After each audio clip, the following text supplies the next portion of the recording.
You're watching Toronto Sports Rush on the Bet Rivers Network.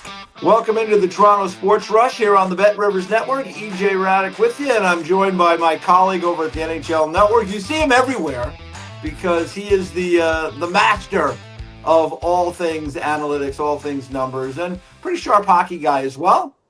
My buddy Mike Kelly. Mike, thanks for taking the time to be with us today. Thanks for having me, EJ. Appreciate it.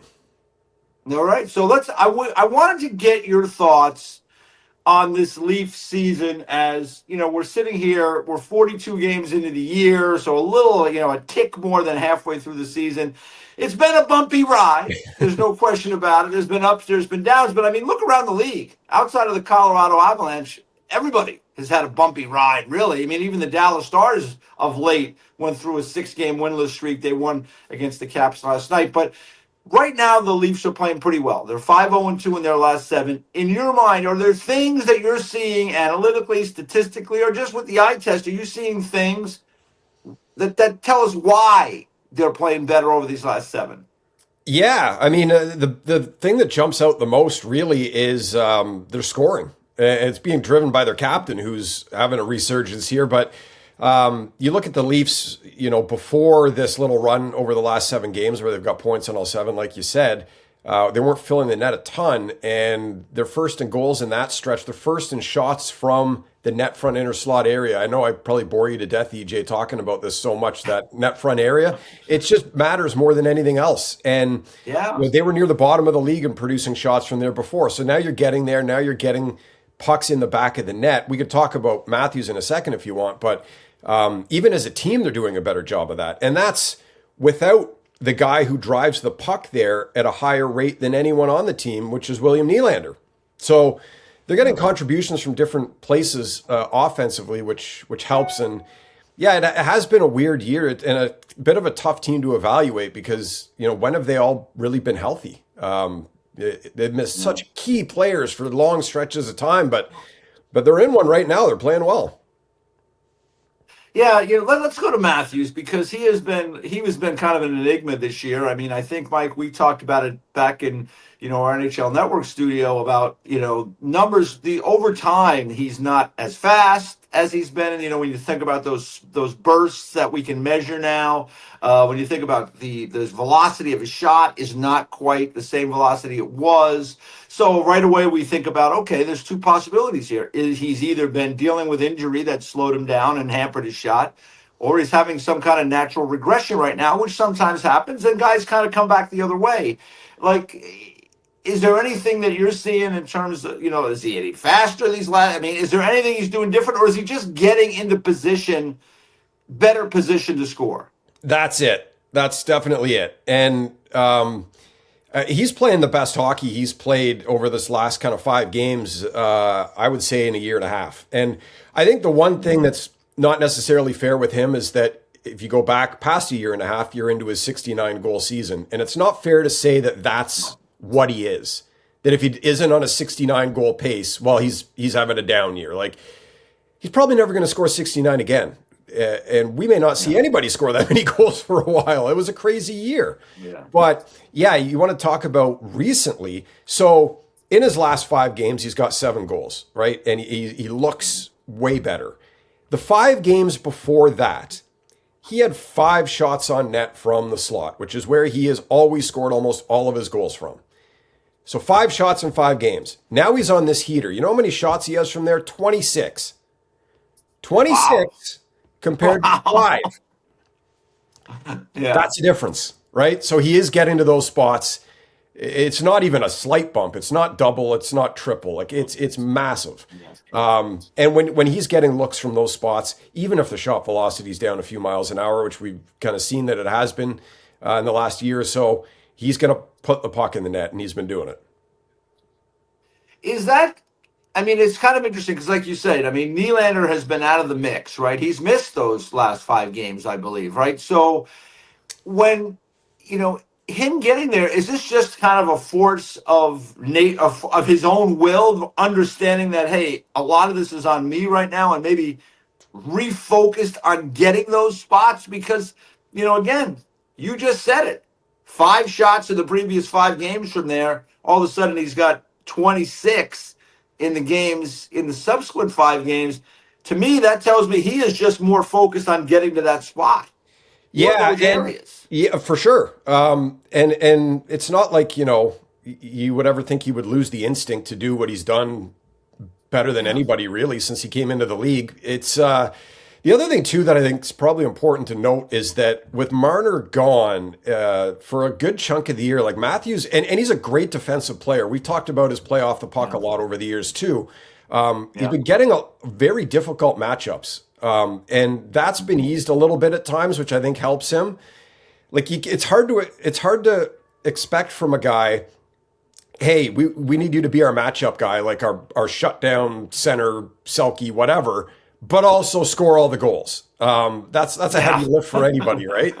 So I Yeah. think if you can get him in spots where you can ease a bit of that burden, free him up offensively a little bit, you're going to start to see him getting more of these looks. And the Nylander thing you bring up, EJ, is interesting. Like you'd have to get inside his head to know that, but that's a great theory, I think. Yeah, I mean, like sometimes when, Marner, as you mentioned, he's been gone all year and now Nylander's out and they've had injuries on defense. You're right. I mean, listen, all the teams have injuries, Mike. We know that, right? So everybody has, they can lean on some of that to some degree. But at the end of the day, some teams have had injuries and played very well right through them. So Yep. it hasn't much mattered. In this case, I mean, maybe Matthews has just, come to this, especially without Nylander, that like, hey, I'm the only show in town right now, and maybe I can't worry about, maybe he's overly worried about the 200-foot game right now, and hasn't been as worried as making that difference offensively, and because what else can we really point to? I mean, this is just a strange, sudden shift in what he's been doing all year. Yeah, so we talked about the 26 shots from the slot over 5 games, right? So a little more than 5 a game. He's not going to keep that up. Nobody can. And 9 of them came in 1 game, and that's a season high for the league this year. Yeah. But it's not like 21 of them came in 1 game and he's just ho-humming the other 4. Like he's still getting there quite a bit in all these games, which is great. Yeah. But the point being is that number will come down a bit. He's not going to score over a goal a game for the next 20 games, whatever it is. But it's encouraging because we haven't seen a burst like this in 18 months from him. Yeah. So I don't know what went on over that Christmas break, those few days, but it's been working.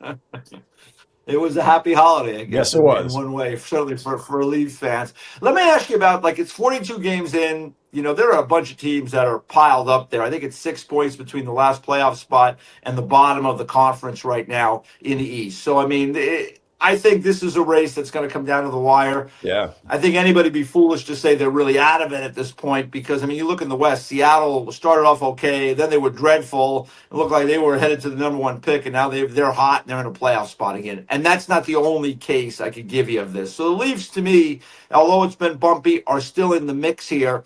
What have you seen from them statistically, analytically, that they've done well this year despite the problems? And is there something that's really been the biggest negative that's driven things down that maybe people aren't talking about? Because again, we know the obvious. They've had ups and downs and they haven't played as well as they'd hoped. Yeah, I would say was probably not being talked about relative to its impact on performance enough is because people will focus on, well, they haven't been great defensively this year. And that's true. And they have been worse than last year.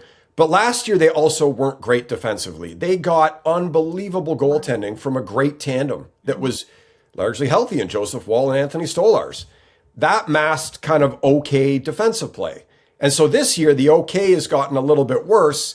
And the goaltending like Stolarz has been out forever. We know that. Joseph Woll started the season not there. Hildeby did, pretty darn good in the games that he's played this season, all things considered from a third-string goalie. You can go a little bit down the highway to Ottawa and look at a team that right now is running on a backup goalie that's not getting the goaltending from a place where you'd like to have it. Toronto got it from Hildeby in large part. So I would say probably the defensive game, it's not like it's fallen off a cliff. Some of these cracks were there last year, and the goaltending covered it up quite a bit. And then the power play issues they have had this year. Mark Savard obviously losing his job. That's been I wouldn't say I saw that coming. And you can say, well, Marner not being there hurts it, and it absolutely does. Well, their penalty kill's been great, and Marner was a big part of that. So it's been a little bit strange in certain areas where I guess at the start of the year, even thinking about Marner not being there, you wouldn't have forecasted some of these things. And again, kind of tough to evaluate because Tanev's out. He might be having surgery. Like they've missed key players for key times. Troy Stetcher coming in.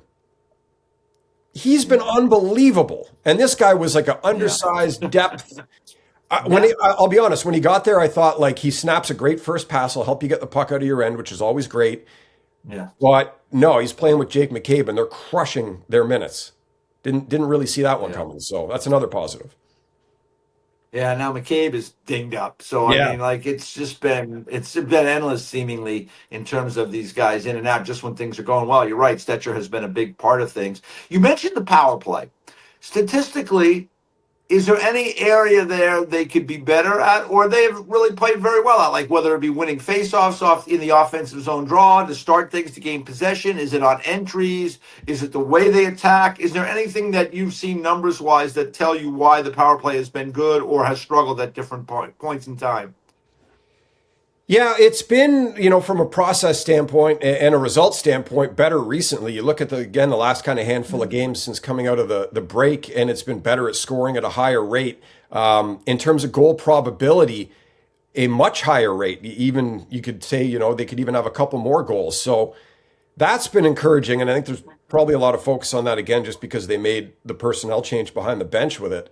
But lately, everything's been better. Like, on the season as a whole, the process in terms of expected goals and those kind of probability type measures, they've been about average. And obviously the results have been less than that. So you can say, okay, maybe there's some regression. Maybe there's some improvements. But if I'm a Leafs fan, the encouraging thing is everything across the board. The key areas of how often are you shooting it? Are you getting pucks into the middle of the ice where you score from? How often are you shooting it from there? Those are all up by like 50+% in their last 4 or 5 games relative to their average on the season. So if you want to kind of take the breaking point of when the power play wasn't working and the changes made to where things have been since, it's looking a lot more like it has historically. Whether they can keep that up, we'll see. But, that's encouraging at the very least.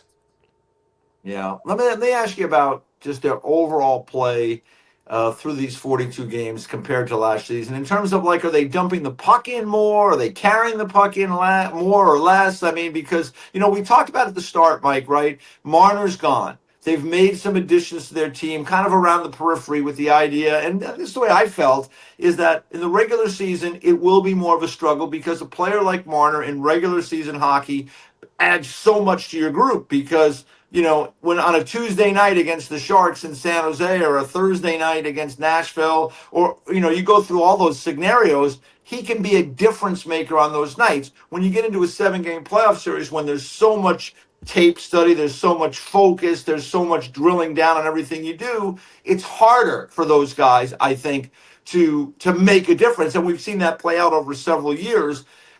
Is there anything that they've done better or worse or different this year that they have to take a different approach because of Marner's absence and because of the way they're trying to play under Craig Berube now for a year plus?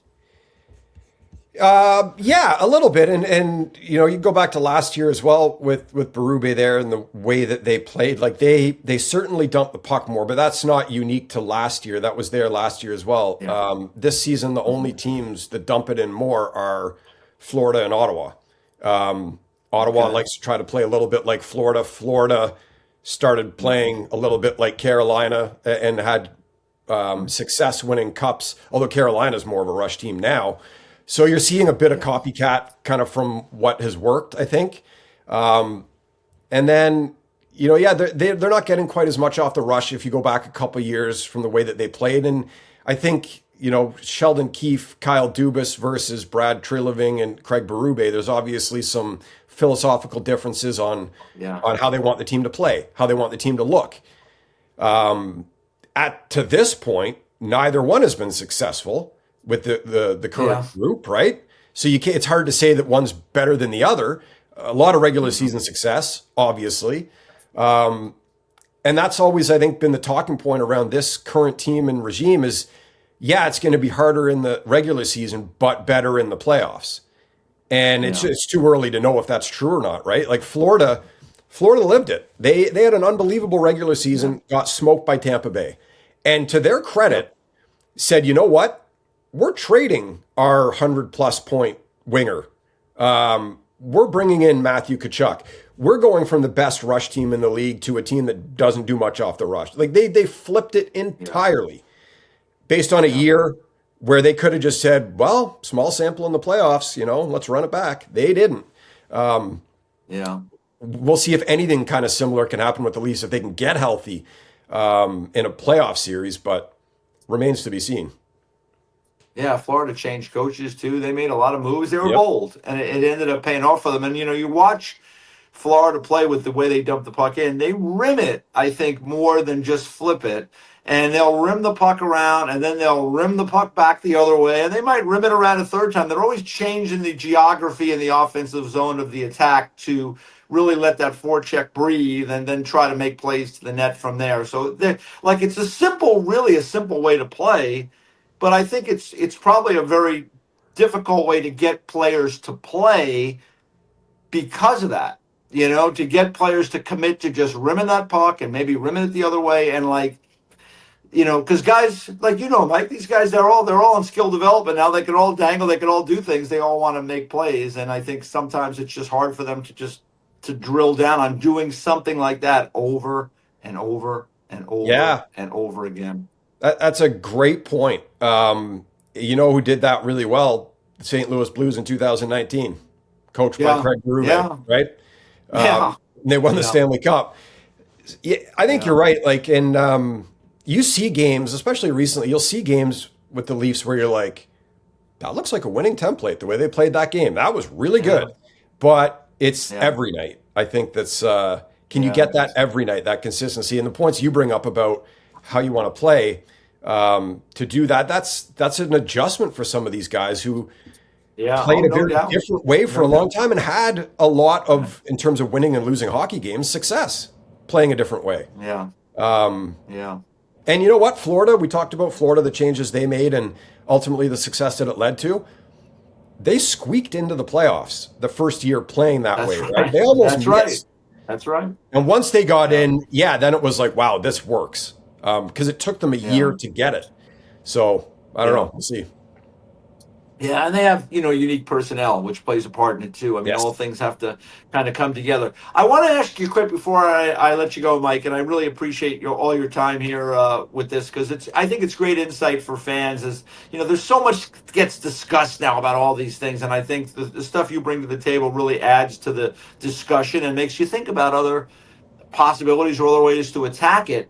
I want to ask you about Mitch Marner, because it's coming up. It's around the corner. I guess Toronto goes to Vegas to see him first, and then he'll be in Toronto. And, I feel like it's bubbling, right? We know it's around the corner now, and the Leafs are playing better, so that's good for the Leafs. But, when you look at Marner's season, we've talked about the Leafs a lot, and, the Leafs without Marner.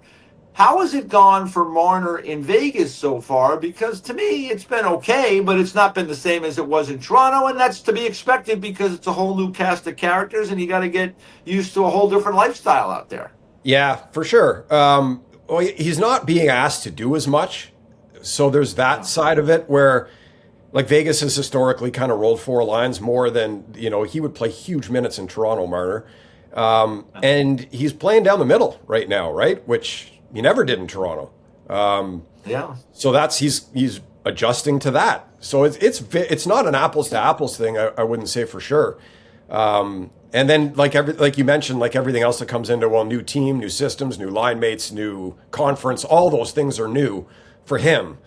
So, he's still the great player on both sides of the puck, the elite playmaker and good defensive impact and all those other things, but he's in a different role. He's playing center. He's not asked to do quite as much. And that return, probably good for him that he gets Toronto first at home, just to get the playing all these guys I know so well out of the way part of it done. And then, like, I'm interested. It'll be interesting to see the building that night. I mean, it's not going to go well for him from the fans, regardless. But I don't think. But how the Leafs are playing as you get to that game. If the Leafs are still winning and playing great versus, oh, they've lost 6 in a row and whatever. Like I think that'll kind of play a bit of a role to it too. But as ugly as the separation was, I still think at the same time, this is a guy who did pretty big things for your organization for a long time. And I'm not saying he's going to get a standing ovation or anything, but you look at the record books for the Maple Leafs and you see Marner's name sprinkled around there. He had a lot of good years there. Yeah. Yeah, and you know what? I totally agree with you. I think that will play a great role in it. You make a great point. If the Leafs are still rolling through, and let's say they get to that point and they're 9-1-4 or something like that, and they're playing well and people are feeling good, the mood in the building will be different. It doesn't mean that it's going to be any better or worse, but I just think the mood will be, for Marner in terms of how they approach him. But if the team is doing well, the fans are, it's a little bit of a more joyful. If they're struggling, they're a little more angry. Who knows? Maybe they get behind them in that circumstance. They're like, "Hey, Mitch, you're right. This team is no good without you." Who knows? It's gonna be fascinating to watch because that has been such a unique breakup. I think last year, of the top 50 scorers in the league, I think he's the only one that changed teams. Coming into the season, which is really, people wonder well, why isn't my team getting better? Because guess what? When you have good players, they usually stay in those places. Marner was the exception this year. We'll see how things go. It should be funny. It should be funny to have to see how it goes. But let me ask you one more quick thing before I let you go. Listen, I'm not going to say. I'm going to ask you if the Leafs can make the playoffs or are going to make the playoffs in your mind and put you on the spot a little. But I understand that with the way this is, there's really no way to be sure. They got injury issues and, teams are up, teams are down. But, if you had to put a percentage on it for the Leafs making the playoffs, because we talked about, if they make the playoffs, they'll be tough. Hey, you don't make the playoffs. We can't even have that conversation. So where do you think they really stand right now amongst all these teams? Is it 50-50? Is it less than that? I'd put it less than that. Maybe 35-40% I'm making that up. I mean, I've got a model that I could look at that would give me its odds for this, but I put it at less than 50. I mean, part of it is exactly what you mentioned. We don't know what to expect in terms of is when Stolar's coming back. Is he? How's he going to play? When's Nylander coming back? How's he going to? There's a lot. Is Tanev done for the year? There's so many question marks we don't have answers to. No teams really tell you anything about injuries, but the Leafs tell you the least. So it's hard to even understand. Oh, okay, this will be a week or two, and then I don't know. The other thing too is, and I'm always leery of this, and Buffalo's an example. When you play really well, just to get back in the conversation, you still then have to play really well to get in. To stay. Right? Yeah. So there's teams to leapfrog too. That's the other thing. It's if one of those teams ahead of you plays better than you, you don't get in, right? Of all the teams, if there's just one on the outside that's ahead of you, you could have a 650 points percentage the rest of the way. If they're the same and they're a point up on you, you don't get in. So who's ahead of you kind of matters too. And Florida is, I don't know, I still think Florida's absolutely getting in. And they're tied with Toronto in points right now. So less than 50%, but not impossible because they're playing well. And if they can keep this. I'm with you. I would say the same thing. I would say again, I'm just making it up, but I mean, I think 35% is about right because to all those things you said, there's just so many teams there. There's a lot of unpredictability right now. I think for the Leafs and all these teams, you just got to put your head down on a night-to-night basis. They have the Flyers on Thursday night. Philly is actually, I just saw them against Anaheim the other night. They don't really have an overly impressive roster to me, but yet they keep finding ways to win. So, I mean, there's another team that, they may just be a top 3 team in that Metro this year when all is said and done. But if they fall into the wild card, are they going to fall out? So, I wasn't really buying we'll keep you busy. I wasn't really buying Philly for a while, but I'm starting to change my tune on it. Rick Tocchet's got them playing pretty well defensively and better than they had been anyways. And, there's teams that surprise you. And Yeah. Up here in Canada, EJ, man, we might be looking at just like Montreal and Edmonton. That's it in the playoffs this year. It's crazy. Yeah, the Winnipeg Jets, that's been enough. I mean, that's amazing. I mean, they're doing the New York Rangers to the north because the Rangers won the President's Trophy, they missed the playoffs. That's right. The Winnipeg Jets are well on their way of doing the same thing, so we'll see. But as for the Leafs, playing good right now, Mike. Yep. So that's what the Leaf fans can hold on to. 5-0. Thank you for having me on today and not 2 weeks ago. You got it. That's right. See, you were happy to get the call, right? Because people want to talk all the time when things are bad. At least things are going pretty good right now. We'll see if they can keep it going. Exactly. All right. Mike Kelly does a great job with Sports Logic and jumps on with us on the NHL Network. You see him on a lot of different broadcasts. He's been on TNT. He's everywhere, and he's everywhere because he does a great job. So, Mike, thanks so much for the time today. Really appreciate it. Thank you, EJ. Appreciate the kind words and always great to catch up with you.